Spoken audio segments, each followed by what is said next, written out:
All right, in dollars and cents this morning, here's kind of an uncomfortable question for you. How much money do you need to live comfortably? The answer varies depending on where you live. The average person living in Washington needs more than $100,000 every single year to live comfortably. It's a lot of money.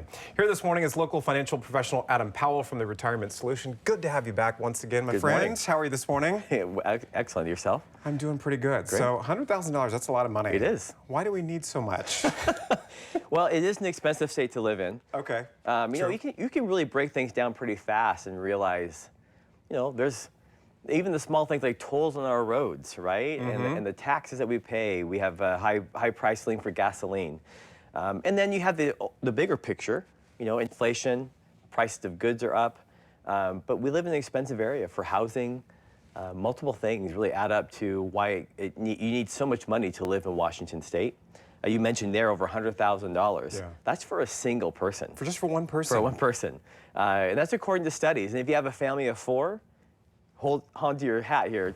Yeah, $277,000 to live comfortably. Now, it's a very big word, right? Yeah, what does that mean? Right, exactly. Yeah. So, but able to make sure you meet your basic needs, not have to go into debt.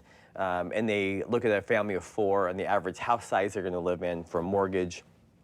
$277,000 is a big ask.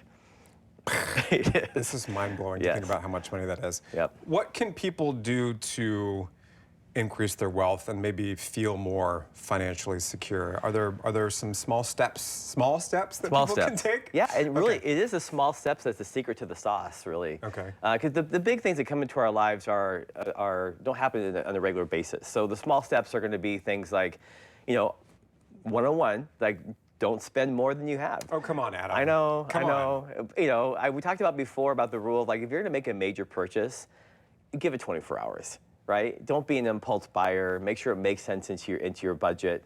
Don't go for maybe the quick ad that's meant to grab your attention. Just slow down and pace yourself. And remind us again why the 24-hour rule. What's the purpose of that? It just allows your you know, to come out of the ether a little bit and to recognize, oh wait, maybe I don't need that new car. I could use the pre-owned vehicle, right? Okay. Or maybe I don't need that kitchen appliance that's working. The one I have is working just fine. I mean, just some random examples. Or, you know what? I already have 4 pairs of shoes. Maybe I don't need the 5th one, right? Those are just things that's to slow down before you go out and make that buy. Okay. I know that, but the new shoes are so nice. They are. Though. Hey, I love my shoes too. If my wife's watching, she's like, yeah, go look at the shoe rack. Yeah, exactly. Enough, yeah, exactly. Another thing that you say is to strategize your savings. What do you mean by that? Yeah. So again, strategizing the savings means to look at like what is you even have a plan. So to have a strategy means to have a written plan. So you know, I know it's not January yet for New Year's resolutions, but you can start today and having a plan about how much money do you want to save every paycheck, every month, every year, and to follow that plan. That's what I do with my clients, right? We have a written plan that they know what their goals are, and they have somebody like a financial professional like myself to remind them what those goals are. And that plan really is based upon compounding interest. You know, a lot of people give credit to Albert Einstein as saying that compounding interest is the 8th wonder of the world. There's a lot of, like, did he really say that? Well, forget all that. But the point is that a compounding interest is like a snowball. You start small, and you roll that snowball down the hill, and it grows, and it grows, and it grows, right? But compounding interest can also be your worst enemy. And that's what the last part of the quote says, that he that understands compounding interest earns it. He that doesn't pays it. And that means as well that when you go into debt, that debt grows and it grows and it grows, and it's really nearly impossible, I would say, to get ahead of it. So in essence, that's trying to maximize your contribution when you're going through that process of figuring out what you can contribute, what you can make investments in, stock market, all that kind of stuff. Yeah, and if you work for an employer that has a 401k, right, that they do a contribution, I would encourage everybody to at least contribute as much as the employer is willing to match, because that employer contribution is free money. It's just money they're going to give to you, and that money then again compounds and grows, and it's perfect for your retirement.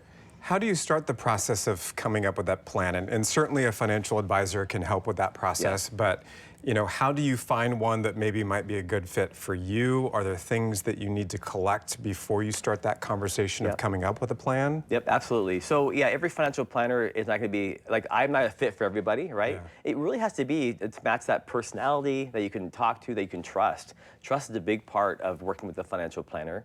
But before you go visit with one, get all your ducks in order, all of the accounts you have, your IRAs, your 401ks, your savings account, and brokerage. Just get all the paperwork together.